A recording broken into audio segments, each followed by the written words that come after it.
tiene una agenda complicadita. Bueno, a ver, ayer y antes de ayer nosotros hemos tenido varias entrevistas con respecto a este tema. Nos arrojaban algunos datos, como por ejemplo que en Argentina no hay una cifra oficial de la cantidad de diagnósticos que se realizan por año, sino que hay estimativos.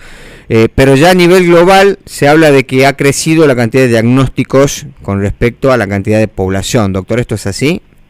Sí, es exactamente. O sea, hay una variabilidad mundial y solamente los países, entre comillas, desarrollados son los que tienen la salud pública que permite un seguimiento, los estudios, pero de alguna manera uno puede, o sea, por un lado en lo cuantitativo, ver que en los países que miden siguen tendencias similares de aumento neto, y de alguna manera también la sensación térmica, entre comillas, de los que estamos hace 30 años acá, la pediatría, los familiares, pues hay encuestas que hablan de que el 70% de las familias o personas conocen a alguien o tienen a alguien en su familia, ¿no? Sí. Y eso de alguna manera va transmitiendo que sí, estamos ante algo que es un aumento exponencial de algo que hace apenas, sí, en los 90 hablábamos de 1 en 3.000 y hoy estamos hablando de 1 en 36, puede variar 1 en 50, pero el aumento es concreto. Claro.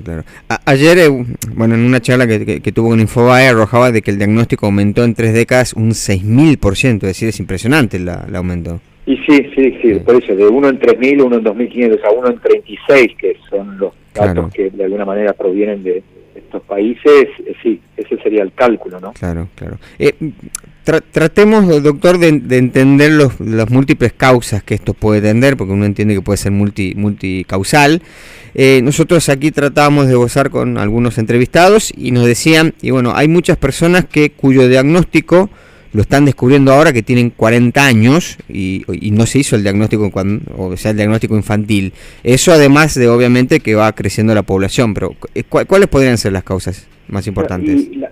De vuelta, se dice que la mitad, el 40%, eso es un aumento neto desde los 80, que aparecen métodos para hacer diagnósticos de una manera mucho más... En primer lugar, es un consenso médico. El autismo no es un perfil que tiene una causa biológica. Claro. A partir de los 80 o en los 80 empiezan a organizarse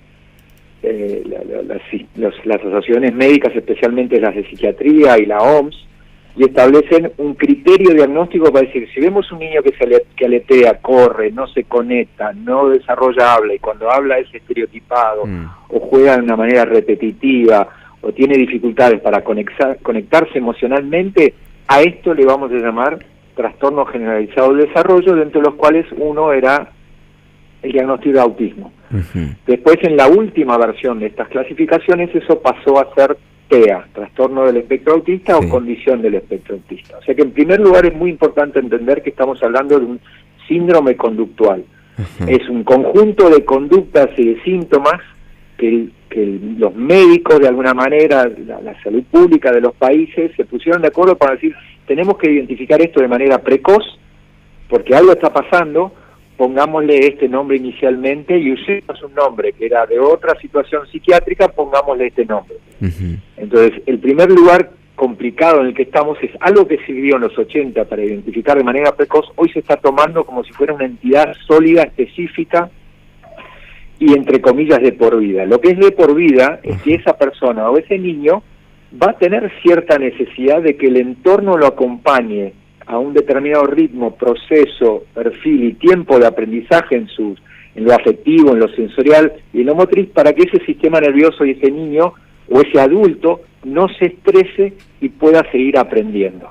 Claro. Entonces, cuando esto de temprana infancia no se identifica de manera temprana o se identifica de manera rápida, porque con un niño aletee, corre en puntita de pie, le cueste conectarse, no necesariamente siempre es autismo, pero hoy rápidamente estamos dando el diagnóstico porque estamos usando sistemas de diagnóstico que son para pesquisa o para identificación sin la comprensión de toda la clínica del sistema familiar, del niño, de la conexión, los factores de riesgo.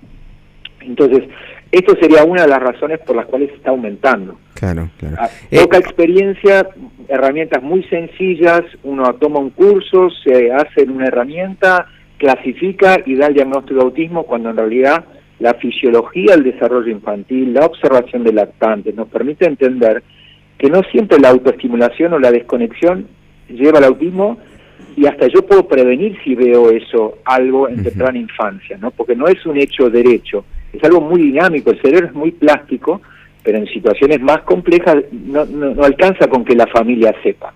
Necesitamos que la docente sepa, que los profesionales sepan, que la comunidad sepa cómo acompaño a alguien, inicialmente bebé, niño, muy sensible, que si le doy demasiada información a destiempo, por la edad y no por su perfil, el niño va a entrar en estrés, va a empezar a desconectarse, no va a seguir aprendiendo y no va a poder participar del entorno. Y lo mismo con los adultos, porque el diagnóstico que le damos a los adultos muchas veces son especialistas de adultos. Claro. Y el diagnóstico de TEA o de autismo es un diagnóstico que se tienen que presentar los síntomas antes de los 6 años, entre los 0 y los 3 años. Y es muy difícil a veces que los adultos tengan esa información. Si tienen esa información chequeada y realmente es muy profunda, podemos decir quizás que tienen alguna de las variantes. Claro. Porque a veces el riesgo de tener un diagnóstico es también generar una profecía autocumplida. Y hoy nuestra medicina, nuestra hegemonía, nuestra manera de clasificar y diagnosticar está siendo parte del problema. No en todos, hay casos genuinos, pero hay muchos casos aumentados, por eso es gran parte del aumento, es por la simplificación en la que estamos dando un diagnóstico muy complejo, porque en el momento que yo le doy el diagnóstico a una familia, realmente esa familia también se desconecta, porque entra en un duelo, cuando en realidad yo podría decirle, bueno, el diagnóstico administrativo, pongamos que es autismo, pero esto el niño lo manifiesta por esto, y podemos hacer esto y esto y esto, juguemos, logremos que el club lo incorpore y haya gente que sepa jugar y estar con él, que la escuela, los docentes sepan esta información, y ahí seguramente empezaremos a ver algo distinto, que por suerte es lo que estamos empezando a generalizar, una nueva manera adaptativa de comprender, que el diagnóstico administrativo es autismo, entre comillas, pero en realidad lo que los niños tienen es la necesidad de que la sociedad, o muchos, o la mayoría, sepamos cómo acompañar a un niño que aprende a otro ritmo y protegerlo, entre comillas, lo suficiente para que no tenga que generar esas conductas de estrés que llamamos autismo. Bien, bien. Doctor, la verdad que nos quedó recontra clarísimo con la explicación que nos dio. Tengo poco tiempo, pero no quiero dejar de preguntarle porque es una duda que cada vez crece más y uno puede ver a un montón de gente opinando en redes sociales, muchas veces sin información cierta, el efecto del exceso de pantallas, ¿no?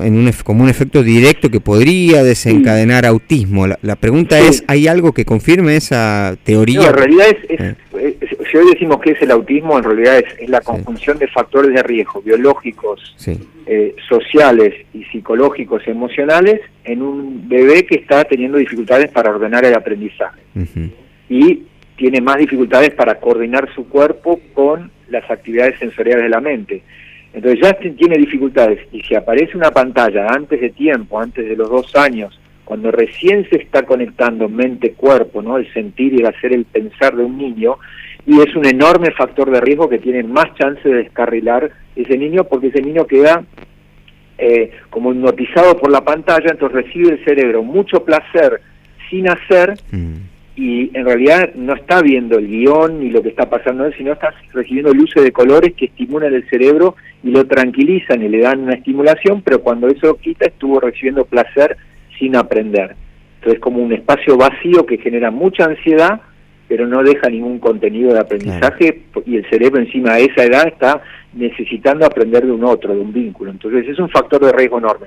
No lo causa, entre comillas, salvo en casos cuando realmente la cantidad de horas es enorme, puede tener un peso muy importante, pero lo que decimos es que no lo causa, pero es un factor de riesgo muy importante a cuidar, y recientemente la Asociación de Pediatría Española determinó que de 0 a 6, porque era de 0 a 2 en otros países, de 0 a 6, entre comillas, está prohibido el uso de pantallas con los bebés o con los niños. Debería estar muy cuidado eso. Claro, o sea, hasta los 6 años nada de pantalla es lo recomendable. Y lo ideal, porque en realidad no es prohibir la pantalla, es que ese niño no la quiera, porque todo lo demás que está haciendo, jugando, potreteando, trepando, pateando, subiendo, jugando, la pantalla queda minimizada ante eso. Ese es el tema, no es que la pantalla sí, pero la pantalla está poniendo en evidencia que nuestra crianza la hemos ido diluyendo y hemos ido teniendo cada familia más dificultad, porque estamos criando sin comunidad, sin la red de apoyo, sin esa extensión familiar, sin tener lugares seguros en la calle. Entonces por eso decimos que el autismo es una señal muy grande que tenemos que pausar y reflexionar qué estamos haciendo durante los primeros 6 a 10 años, y recuperar esa crianza en comunidad donde, bueno, si yo no tengo tiempo, tengo siempre alguien donde puedo ir con otros niños, jardines maternales de altísima calidad para que los padres puedan ir a trabajar, y realmente casi como diría que el profesional más importante a formar, más allá del docente, es ese lugar donde los chicos puedan estar cuidados desde nacimiento por gente que conoce la infancia y pueda generar esos entornos de estimulación, juego, que generen que la vida empiece desde el cuerpo y la alegría empiece en el cuerpo de los niños, y no sobrecargarlos con mucha información en la cabeza, ansiedad sin contenido. Muy bien, doctor, excelente. Muchísimas gracias por toda la información. Perfecto. Muchas gracias y bueno, esperemos que haya sido importante. Sí, por supuesto, muy nutritiva la conversación. Muchísimas gracias, que tenga un buen día. Un buen día, gracias. Hablamos con el doctor médico psiquiatra Cristian Plebs. Sintoniza LB12, donde el otoño se viste de actualidad, entretenimiento, notas informativas y mucho más. Otoño mejor en LB12, toda una radio. Con Mis Envíos llegás seguro. Somos especialistas en los